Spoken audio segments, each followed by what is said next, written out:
આગળ સમાચારોમાં વાત કરીએ તો રાધનપુરમાં અંબિકા શોપિંગ સેન્ટરમાં ચોરીની ઘટના સામે આવી છે। રુદ્ર મોબાઈલની દુકાનમાંથી ચોરી થઈ છે, જ્યારે ચોરીની સમગ્ર ઘટના સીસીટીવી કેમેરામાં કેદ થઈ છે।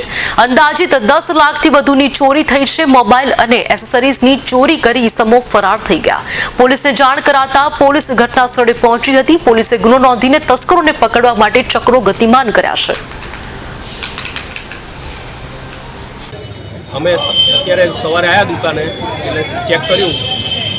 અમારા આ જે મિત્ર છે, મેનેજર છે, એમના પપ્પા આવ્યા એટલે એમણે જોયું કે તાળા તૂટેલા હતા જ નહીં તાળા, અને શટર એમને હતા એટલે ઊંચું કરીને ચેક કર્યું તો અંદર મોબાઈલો હતા નહીં।